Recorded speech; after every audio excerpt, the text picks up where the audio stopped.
Zamislite Crnu Goru prije 140 godina. Ne postoji automobil, autobus, motor, skejt, biciklo, trotinet. Ako ste htjeli iz Kotora na Cetinje, opcije su vam bile 2 vaše noge ili eventualno leđe crnogorskog brdskog konja. A onda u malom vremenskom rasponu, bum. Crna Gora postaje evropski pionir u modernom saobraćaju. Kako smo od hodanja po kršu stigli do toga da preteknemo razvijenu Evropu. Spremite se za priču o prvom crnogorskom hajpu na 4 točke.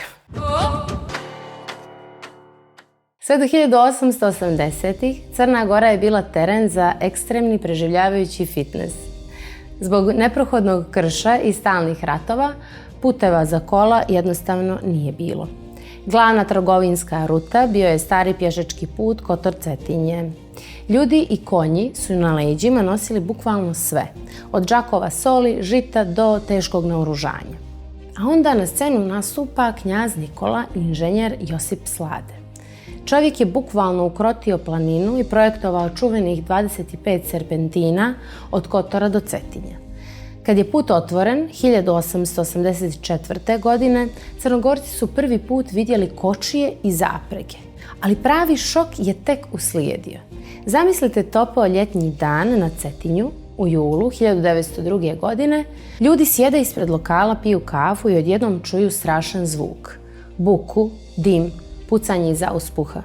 Niz ulicu se kreće gvozdena skalamerija, a konja niđe. To je bio princ Burbonski, španski plemić i oficir u ruskoj vojsci. On se sa društvom iz Kotora uz one 2 serpentine dovezao otvorenim automobilom marke Del Haye. Narod je bio u apsolutnom šoku, pošto nikada nisu vidjeli motor, mašinu su u šali, ali i od straha, prozivali prokleta lofta, a lofta je stari izraz za loptu, točak koji se kreće sam od sebe. Svi su trčali da vide ovo čudo. Knjaz Nikola je odmah izašao ispred dvora, oduševio se i postao prvi crnogorski suvozač. Princ ga je provozao do rijeke Crnojevića. Ako mislite da je ovo bila samo igračka za bogate strance, varate se.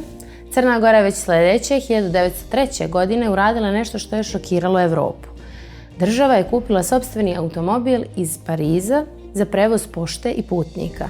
Time je Crna Gora zvanično postala prva država na Balkanu, a među prvima i u Europi, koja je uvela državni automobilski javni prevoz. Ali ko će to da vozi? Knjaz Nikola šalje mladog Crnogorca po imenu Milo Tomanović u Češku da završi šoferski zanat. Milo se vraća, sjeda za volan te prve državne mašine i postaje apsolutna celebrity ličnost u narodu. Sljedeća zanimljivost je to što u zvaničnim novinama Glas Crnogorca 7. juna 1903. godine država izdaje zvanično upozorenje građanima kako da se ponašaju kad vide auto. Slušajte sad ovo. Daje se na znanje, kako putnicima, tako i narodu, da opasnosti nema nikakve. Jedino treba se kloniti sa stokom čim se čuje daleko znak da dolazi automobil. I pazi sad, ključni savjet za bezbjednost krava i koza. I to nikad pri parapetu, to jest ivici puta, jer se stoka može prestrašiti i panuti niz parapet. Crnogorski krš bio je i ostao kuća, odbrambeni zid, kolijevka i grob. Ali među svim tim kamenjem jedan ima posebnu vrijednost i ulogu. Kiljan. Zovu ga još i međnik. To je veliki, uspravno pobodeni kamen, duboko ukopan u zemlju. Na izgled običan, a u suštini nepomična tačka crnogorske istorije, morala i zakona. Zašto je baš Kiljan toliko bitan za Crnu Goru? Zato što je on vjekovima zamjenjivao i katastar i sudove. On je zapravo granica između 2 imanja, 2 bratstva ili 2 plemena i bio je svetinja. Postavljao se javno, pred svjedocima, često uz zakletvu. A pomjeriti Kiljan značilo je ukrasti tuđu zemlju, makar za 1 stopu, i smatralo se najvećim mogućim grijehom i sramotom koja se prenosila na potomstvo. Vjerovalo se da će onome ko pomjeri Kiljan kuća se iskopati, a zemlja mu postati prokleta. Zato je Kiljan bio jači od bilo kakvog papira. On je bio oličenje date riječi i obraza. Najpoznatiji među njima, Nikšin Kiljan na Lukavici. I danas stoji kao vječni stražar vremena, svjedočeći o rodonačelniku jednog plemena. Mnoga bratstva su se vjekovima unazad razdvajala i svađala oko tog istog kamena i sigurna sam da znate i vi neke primjere toga tipa. Danas, zahvaljujući tehnologiji i digitalnim mapama, Kiljani lagano tonu u zaborav, ali nas i dalje podsjećaju na crnogorski karakter i datu riječ uz poštovanje međe i tuđeg truda. Mukač. Čovjek koji ćuti i krije svoje misli, često namćorast. Ožeg. Gvozdeni štap za džaranje vatre na ognjištu. Škrinja. Veliki drveni sanduk za čuvanje robe i dragocjenosti. Jedanak. Znači istovremeno, u isto vrijeme.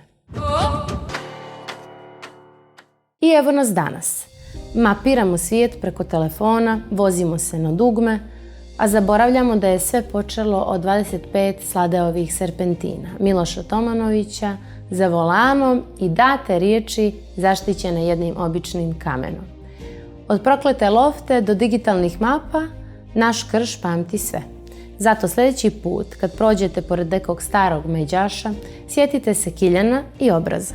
A vi mi u komentarima pišite imate li vi u familiji nekog mukača koji krije misli i da li se u vašem kraju još uvijek vodi rat oko međe. Do sljedeće epizode ostanite jadanak i moderni i vjerni svojoj riječi.